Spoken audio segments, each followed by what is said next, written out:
And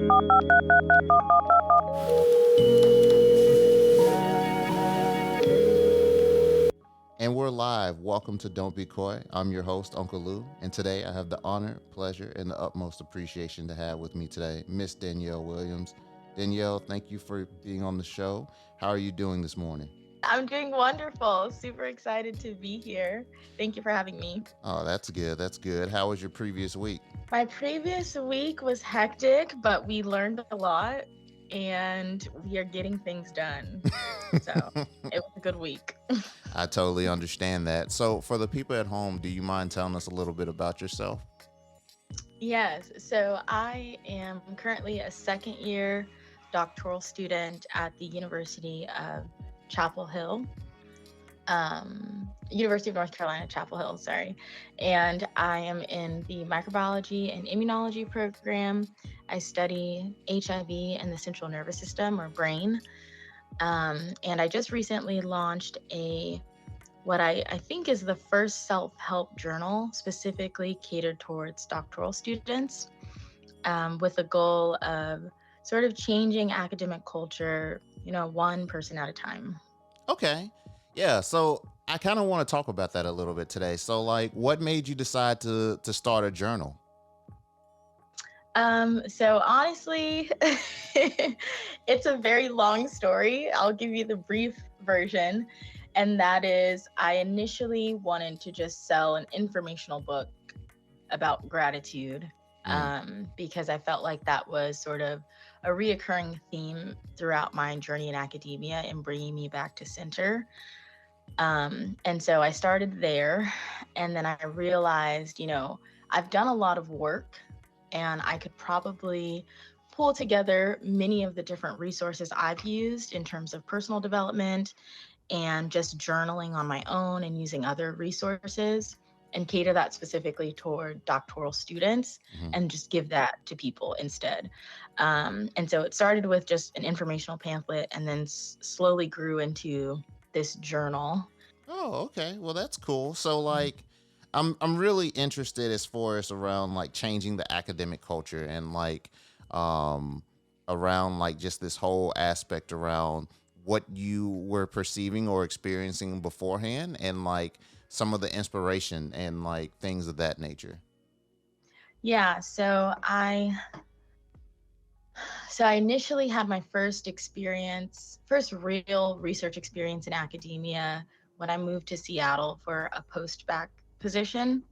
And that first year was extremely tumultuous. I joined a lab and didn't really know that mentorship was like the single most important thing in a research lab. And so I joined it because it had cool science, and um, I knew that I would be able to get experience and things of that nature. But it quickly turned into a very toxic situation in which there were no boundaries and not really any guidance, especially Mm. from a first generation, being a first generation graduate student. And then on top of that, I realized I didn't have a good understanding of why I was actually here. Like many of the reasons I decided to pursue research, like they didn't hold up in that toxic environment. Like they were not good enough whys. And so after that experience, I realized, I need a stronger why. Not only that, but I need to be able to articulate why I want to be here, based on my past experiences, what I want to do in the future, who am I as a person, how can I fit into this academic space. Just all of these questions arise as a result of this experience because I was extremely passionate about research. I knew like I wanted to get a PhD. Like I'd wanted to do that for nearly a decade. So I had to figure out a way to be able to do that. And this was my way. It's redefining my why and working on myself from the inside out. Yeah. Um, and so I ended up getting into a much better situation for the second year of my post-bac. And I realized at that point, even though I had redefined my why, I was on a better track, I still had a lot of trauma left from the previous experience. And so, with that, I kind of noticed people around me also had very traumatic experiences in academia. And it's a really difficult environment to not only prevent new trauma, but then also heal from previous trauma. And that's what really led me to dive deeper into journaling and personal growth and just becoming extremely resilient and resistant to a lot of the impact that academia can have on a student. And that was the foundation of this journal. Is I had gotten myself to a place when I started graduate school that I was able to shape my environment as opposed to the environment shaping me. And so I'm like, if I can do this, and I started out what I felt like in a very weak position, then many of the people around me can likely do the same thing. Um, and so that, I guess that's the main inspiration for this journal, is just wanting to help other people who feel helpless, Mm, who feel like they have lost their why in all of this, but they're stuck. They're feeling stuck.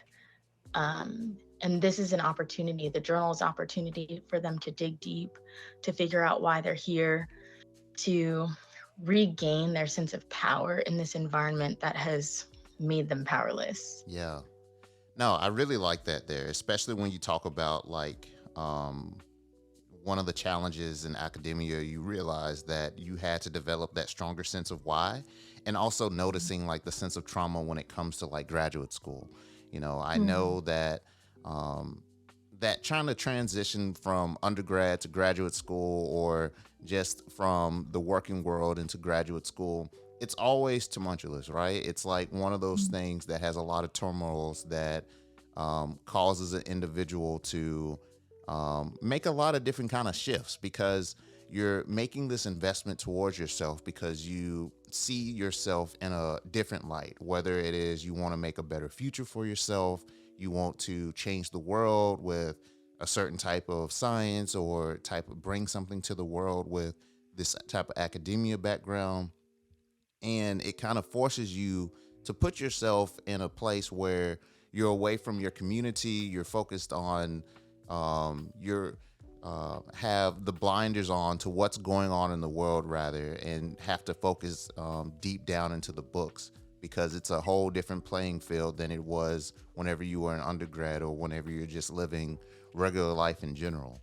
And so I think there's two things that I really want to talk about when it comes to your book, Infinity Gratitude. Um, you know, one is kind of more of this inspiration of like journaling, and like your personal story around it, and like kind of your approach. And then I want to go a little bit deeper into the book itself, and then kind of highlight some of the key features that I noticed in it, as far as mindfulness, gratitude, and just overall personal growth, and like how um, this book can help transform an individual through that aspect of journaling. Mhm.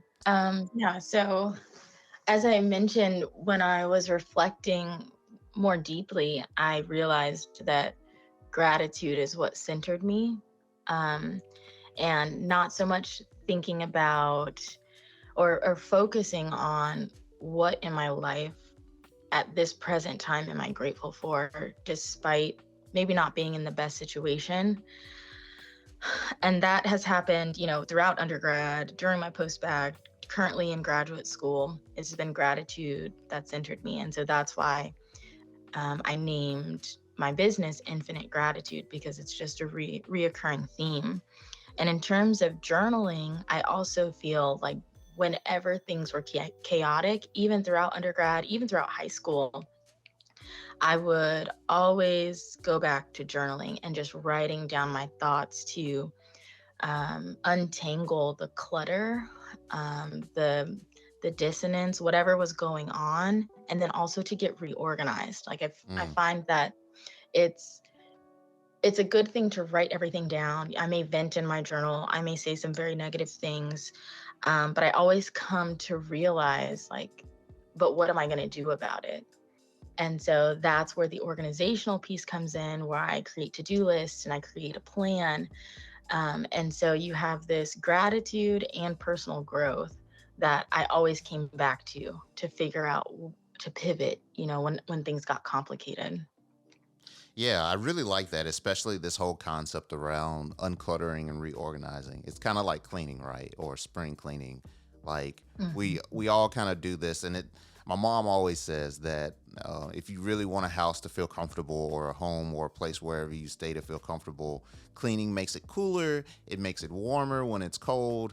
Like it does everything that you really need it to do. And so what I'm hearing you say is that like journaling does that same aspect for you as a way to unclutter like the various different thoughts that may be coming in your mind, but then also reorganizing them, and potentially compartmentalizing them into a place in where they can be approached in a systematic form or whatever is most appeasable to you. Am I understanding Mm. that correctly? Yes, spot on. All right, I love it. So, like, for mindfulness, when we're talking about the book, like, I have a very limited scope of that. I know it has a lot to do with meditation and being present, but like, how does mindfulness play a role into your journal? Yeah, so I think that this kind of confuses people because they ask, like, are you talking about the PhD student, like the mindful PhD student, or are you talking about the actual doctoral program? And I'm referring to both, to be honest, is on one side of things, as a mindful student, you are capable of, checking in with yourself, especially in times where you feel high anxiety or you have feelings of depression. You're able to check in with yourself. You're able to stop, a moment in time where it's extremely high stress and bring yourself back to center, whether that be expressing gratitude or doing a physical body scan or whatever the case may be. So learning that sort of mindfulness technique is really an emphasis within the journal. And then in addition to that, you have the Mindful PhD, the actual program, in which this is something that I'd like to implement further down the line. But for now, I'm hoping that students gain the ability to really organize their journey and be mindful and intentional of the things that they are doing. For Hmm. instance, in academia, there's a million opportunities, there are a million organizations, all of these things that you could choose from. But if you realize why you're here, what led you to this journey, if you are focusing on who you're becoming, then you'll only add things to your plate that are going to be intentional in creating this person that you want to be. And that's going to be a mindful PhD. Like the actual Mm. program is catered to you, your personal goals, your character traits, your core values. And I mean, I think overall that's exactly what it is, except the PhD program is shaping the student as opposed to the student shaping the program to what they need. And Yeah. so I really want people to realize like this is something that you can do from the inside out. It doesn't have to impact you from the outside in. Yeah, I really like that. And while you were talking, I was kind of reflecting on my own journey, like how when one is kind of going into a program, right? Whether it is a new journey, whether it is a PhD program, whether it's any kind of event where there's some structure around to it, there is always the infrastructure that's already been built, right? Mhm. And we go into it thinking that that system or that process is going to like get us to where we need it to be. And oftentimes we find ourselves um, kind of caught between a rock and a hard place, right? Because it's like, oh, this isn't what I thought it was going to be. Why isn't this like giving me the fulfillment or filling my cup in a way that I initially thought? And what I'm hearing you say is it's like, you know, you initially have to have that why when you're going into your PhD program or going into your program in general. And whenever you're beginning that particular journey, like realizing and being consistent with that why helps you get a broader perspective, and being mindful in the program allows you to take on the different opportunities to help shape that program for what's best for you. I know for me, for example, like I got my master's in public health, but like traditionally, most people who get their master's in public health are going into a space of either working into the field itself, going into medicine, things of that nature.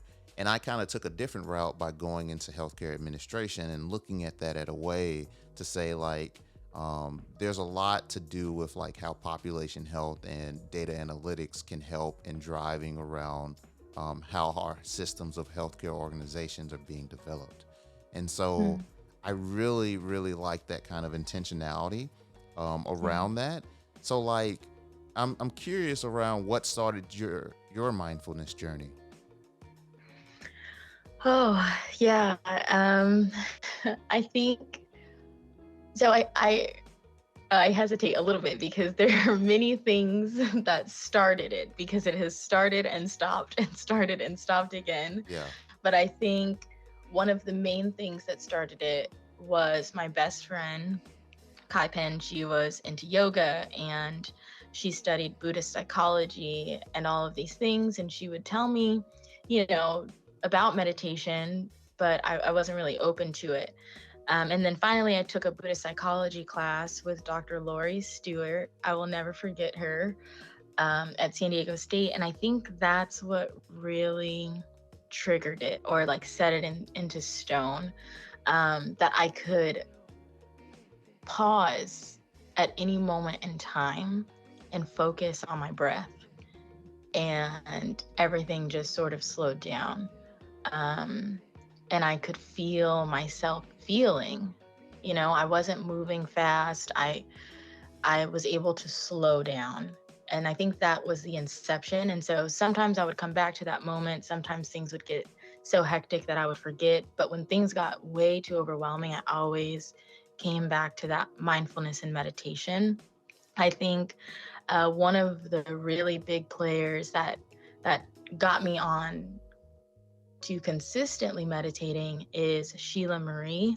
She came out with a meditation mixtape, and I think about 2016, 2017. And she's Black. And it was something that I could relate to because what she was saying was very pertinent to my life at the time.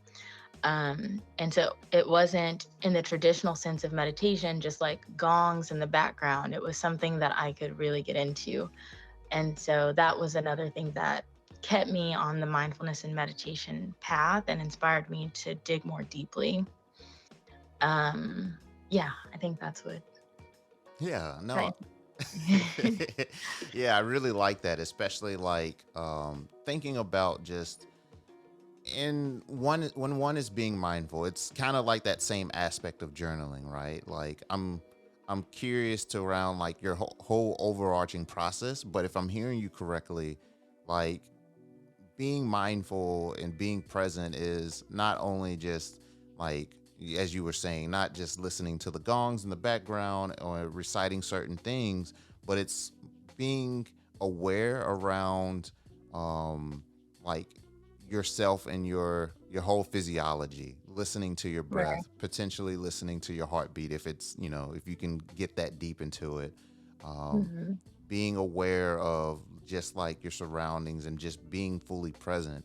And so like I'm curious, like when thinking about this journal or just journaling as a whole, how does one get into that state of, as they call it, zen, so that one can be mindful of their thoughts? Because I can see how if one is being faced with like a lot of anxiety or a lot of stress, like that clutterness is like coming everywhere, right? Angst is a real thing when it comes to just any kind of turmoil. And so how can one enter that state of zen to be able to take all of those cluttering thoughts and all of that angst and focus it to be able to write it down, not necessarily in a coherent way, because I think we'll get to that later, but just to be able to be present in it and mindful of all the different random topics that's coming in one's head? Yeah, that's a super good question. And I think it's something that I need to relay better to my audience, I feel, because it's a practice. Um, it doesn't just happen the first or second or third time. And really, a lot of the literature I've read has alluded to like it's not going to be an X number of times that you practice it that it's going to come fluidly. Sometimes it doesn't come fluidly at all, but I think the first step is just like a bite-sized piece. So, for instance, the first journal prompt is list 5 experiences you're grateful for. Everyone has memory of experiences that they may have cherished, or it could be something simple. It doesn't have to be anything super significant, just something to bring, that good feeling. And that's mindfulness, right? You're taking yourself out of what's happening around you to remember a good experience.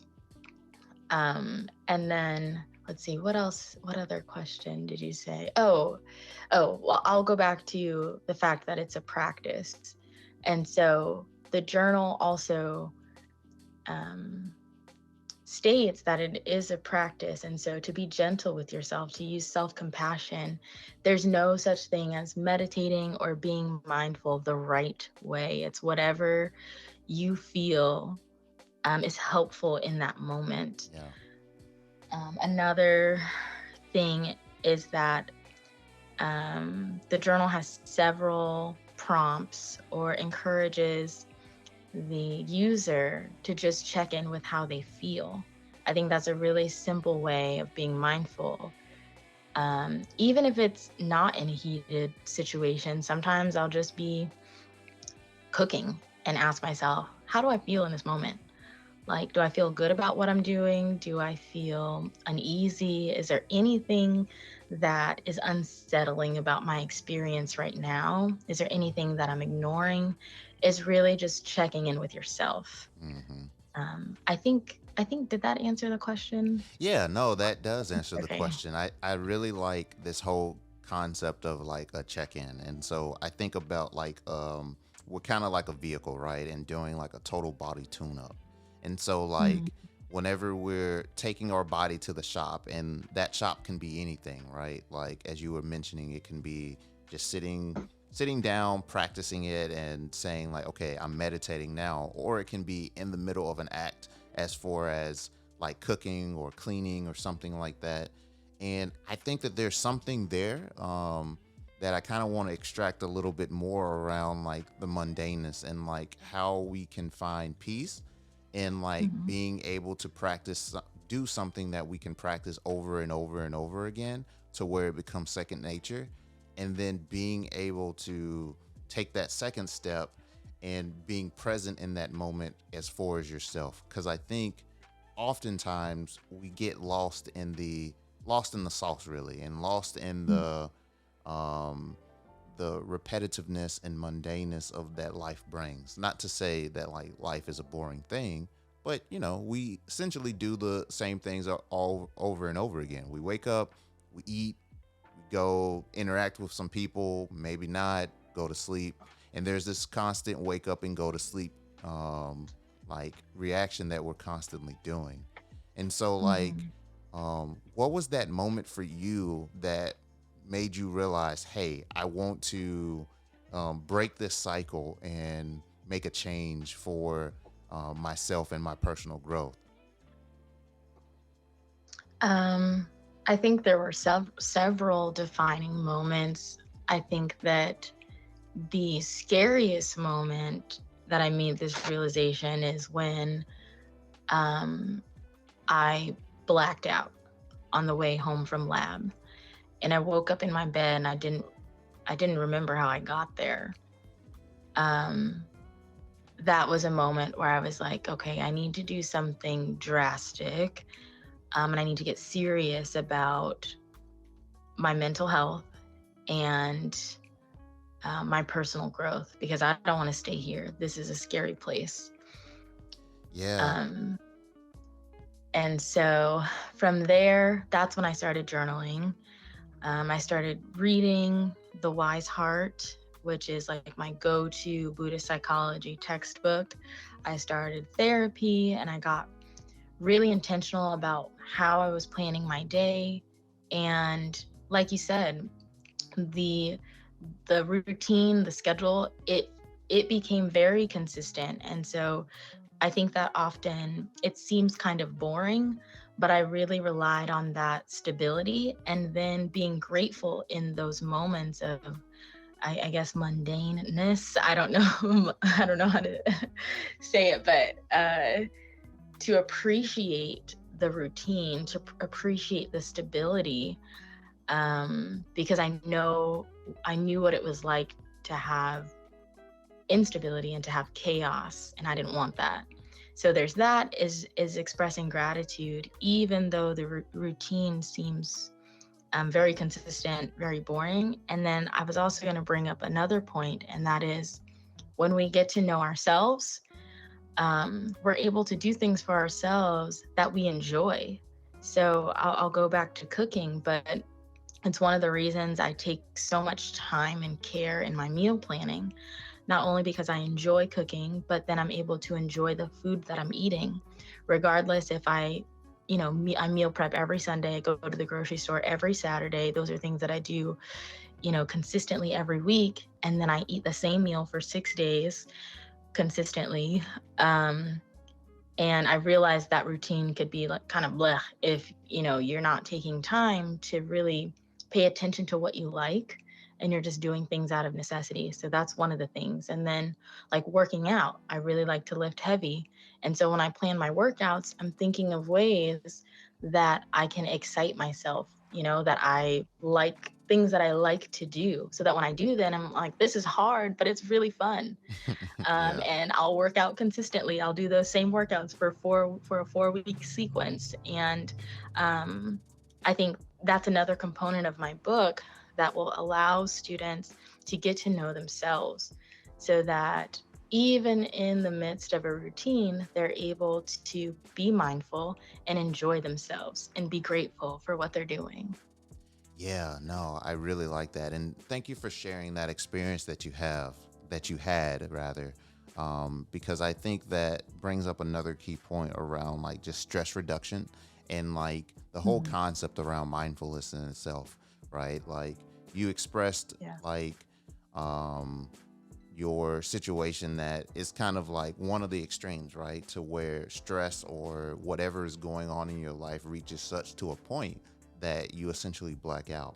And, Mhm. to be able to not reach that point again, or even like the in-betweens, right? Like where it can be as small as just a little angst that you feel in your heart that's like, I feel a little bit uneasy, to just essentially blacking out. Like what is one of the ways that we can use this tool that you've created, your journal, to help with that stress reduction for like identifying, confronting, and even potentially reducing stress? Yeah, so there are a number, like, this is a very complex thing to address. I will just list a couple of ways. One of them is identifying triggers, which there's an exercise or sort of like an informational piece within the book that talks about how to identify triggers, what that experience is like. And because students are in this incubator, this environment for 5 years, it's really difficult to avoid triggers. So we have to train ourselves in some capacity to recognize them and then respond in a manner that's not going to escalate the situation or trigger, a physical response. And so that's one way. I think another way to reduce stress is like genuine self-care. And that also comes back to identity and knowing who you are and what you enjoy to doing outside of lab or outside of your studies. And there was a period of time, it was actually last semester, where I probably used at least 2 to 3 of my healthy coping mechanisms every single day to get through, to make it through to the next day, to the next week, because that semester was just draining. And so for me, that's taking walks with Stella, my dog. That's also, like I said, cooking, making like a really good, healthy meal for myself, or going to the gym and lifting really heavy. Those are my ways of self care. Additionally, this is something that people don't like to hear, but is a huge factor in reducing your stress, and that is getting organized. I know that can be a daunting task, especially when you have so many things on your plate, but it allows you to see more clearly the steps you need to take, which reduces stress. If you're living in clutter, if your mind is cluttered, then you can't see the next step, and that's really stressful. And additionally, on top of getting organized, is prioritizing. And so that's another thing that my book also outlines is, okay, what are your goals? And let's prioritize those goals, because you can have all the goals in the world, but if you don't have the order in which you're going to tackle each one, it really doesn't matter. Mm-hmm. Um, and so I think that's a pretty pretty extensive list on things to reduce stress, I feel. Yeah, I was just in about to say. in addition to meditation and mindfulness, but those are like the tangible ways that I really wanted to focus on throughout the journal, because it's easy to say, oh, just reduce your stress, but how do I do that? Yeah, no, you're absolutely right. And like I was just about to say, like you're dropping a lot of gems here, and I want to make sure that like I appreciate every single one of them. And one of the first ones that you mentioned is like identifying triggers. And like, I think triggers are a weird thing, right? Because like we all have things that make us react a certain type of way, and like as we get older, hopefully hopefully we realize that the way we react to certain things, there's appropriate and inappropriate ways. But like Yes. um just because we're not externally expressing ourselves in a way that you know is inappropriate, or a way that is detrimental to ourselves or those around us, we might be harboring that in, and it becomes something that we're dealing with internally. And like there's a lot of physiological issues that one can have whenever they've engaged in some triggers, and they're not responding to them correctly. And so I guess my question is just like, whenever one does identify those triggers, like it's kind of hard to I guess you could say identify the it's easy to identify, I'll say, the ones that impact us the greatest, but it gets a little harder whenever it's like those little pin needles that triggers that come to us, that are fashions of ways that give us those internal, how do you say, reservations, if you will. And Yeah.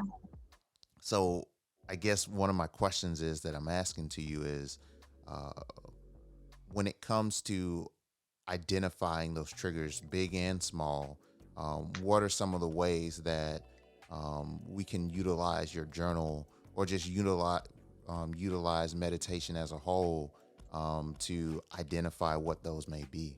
Yeah. So one of the ways that I sort of touched on earlier is just checking in with yourself. So sometimes, like you said, it may be subtle, but there are days where you realize, like, by the end of the day, you're just drained, right? Mm-hmm. You have had all these encounters with people, and you know these obstacles, just tiny things, drop a pen here, shirt gets caught on the door there, all kinds of things.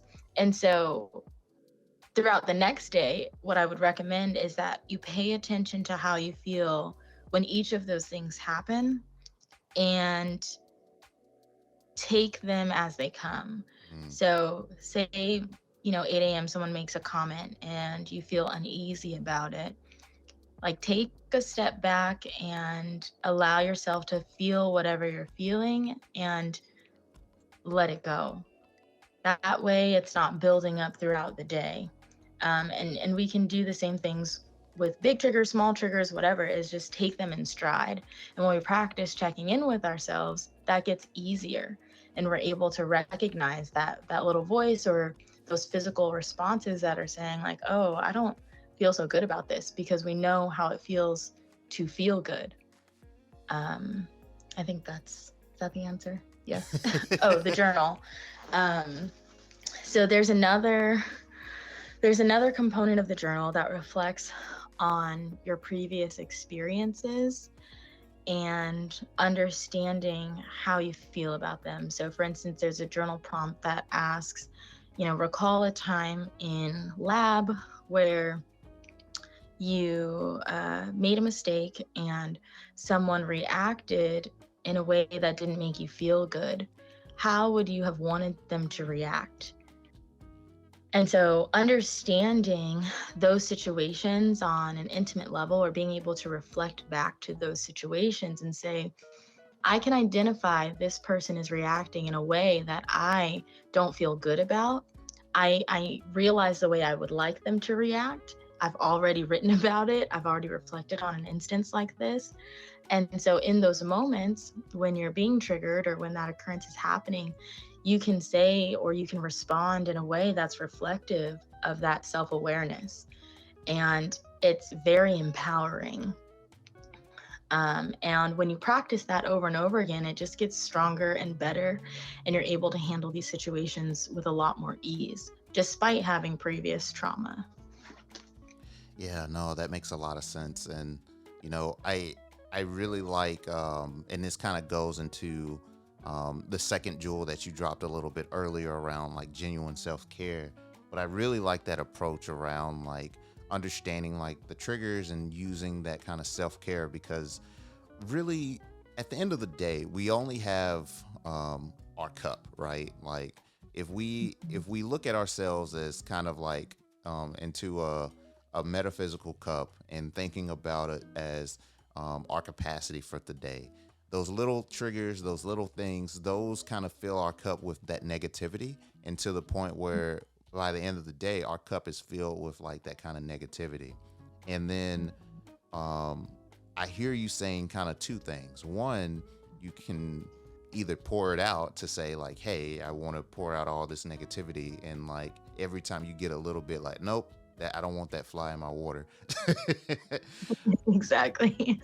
Or you can fill your cup with like that positivity. And so one of the things that was shared to me by actually my therapist was like, whenever you're starting your day with filling your cup the best that you can, because if you fill it up with a lot of positivity, then you really have no room for negativity at all, because your cup is only the size that it is. And so like I really think and appreciate that kind of mindfulness approach to, one, realize the size of your cup, because I think we all come in different shapes and sizes, and so do our cups. That some are 8 ounces, 16, 24. Some are rocking with the large 72 ounce. But like, regardless of the size of your cup, I think there's that intentionality that an individual has to do to put that positivity into it. And so like, I'm curious around for yourself, like, what are some of the routine activities that you do to make sure that your routineness, your mundaneness is filled with things that are filling your cup, and making sure that it's filled with that positivity? Yeah, that is a wonderful question. One of the things that I do, or that I've been doing probably for the last 2 years, is I've cut back significantly on listening to music in the car. I instead listen to some sort of personal development, whether it be inspirational or spiritual. So I fill my cup at least for 12 minutes every day on the way to work. And then I am intentional about pouring um, more of that positivity or self, what is it? Lost my train of thought. Um, on the weekends, I do more, if at all possible. And then in terms of other things that I do in my daily routine, sometimes I incorporate about like 10 minutes of meditation each day. Sometimes the routine, there's not space for that, or it's just changing. And so I don't do it. I can definitely tell the difference. I'll also say that throughout my day, I incorporate what I call micro moments of meditation or mindfulness. So, as I mentioned before, if I'm feeling stressed, high stress, or I have to give a talk or what have you, I'll do something like that. Just take a breath, do a body scan, list things that I'm grateful for to bring myself back to sort of homeostasis or back to center. I think my daily routine in terms of nutrition is also a form of self care and like mindful eating. And then I was also recently reading that exercise is a form of meditation. So Mm. I also do that 4 to 5 times a week. Um, so it's very much sprinkled in every day throughout the day. Yeah. And then if I need a little bit of extra self care, I'll take Stella on a longer walk, or I'll incorporate. I mean, I also go to therapy once a week, and I'll incorporate, my support system. So I'll have lunch with someone that I trust, or organize a group lunch, or something of that nature. Yeah, no, that makes a lot of sense. And I while you were talking, I was sitting here taking a little bit of notes, and I realized that one of the things that you obviously shared is essentially kind of like the formula to things when it comes to self care, when it comes to addressing the triggers, addressing anxiety, stress, things of that nature. And a reoccurring theme that I'm hearing is whenever you're uncluttering and reorganizing, the next thing that you do is prioritize with that. And I'm hearing like that to be a constant and consistent theme throughout your day, especially whenever you're like prioritizing yourself and like making sure that that is the main priority. And so I I'm curious whenever it comes to uncluttering and reorganizing your mind, whether it's through journaling and uncluttering from a stressful day, or uncluttering just from a lot of um, factors coming to your life, right? And trying to prioritize what is going to be the focus is whenever one is in a state of true mindfulness and true presentness within themselves, being able to prioritize those things that help them get back to their center. Is that the ultimate goal that we're all trying to reach to? I think so, but I feel like the ultimate goal is maybe not to get there in the first place. Mm, I think that yeah. is enlightenment, is being able to self regulate to the point where the external factors of this world, this life, are impenetrable, at least to the extent in which we're talking about, where you just feel completely cluttered and like you need to step away. Yeah. Um, yeah. No, I really like that. I really appreciate that. And I think that is a great and excellent point to end on. I have a few lightning questions if you don't mind, and I Yeah, will let you get back to the rest of your day. of course. What is your favorite relaxation or self care activity? Oh, yeah. So I think I touched on these a bit, but walks with Stella are my favorite. The gym, like lifting really heavy, cooking nice meals, and honestly, most recently, creating mindfulness content for Instagram. Ooh, I like that. What is your best book recommendation? Oh my gosh, I thought about this one long and hard, and it is so difficult. I'm just going to go with the first personal development book that I read cover to cover when I first started this journey.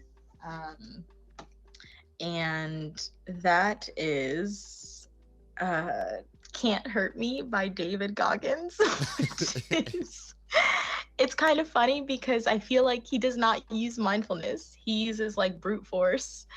But that's what got the fire under my butt and really got me to a place of like, it's time to work on myself. Yeah. I feel that. And one person you want to thank for your journey thus far? Yes. So I'm gonna say Dr. Michael Immerman. He was the first mentor in scientific research that I had that supported me 100% and believed in me more than I could believe in myself at that time. And that made all the difference. I don't think I would be where I am if I had not been under the mentorship of him. Yeah, no, I totally understand. Well, thank you for your time, and I hope you have a great rest of your day. Thank you. Thank you. This has been another episode of Don't Be Coy with Unkle Lew. As always, I'd like to thank this episode's guest for a great conversation, as well as thank you, the listener, for joining in. Whether you're a first-time listener or a regular, I always appreciate your support. If you like today's episode and ever want to listen to more, subscribe to our show on Apple Podcasts, Audible, Google Podcasts, or Spotify. And to join our community and access future bonus content, be sure to visit dbkpodcast.com.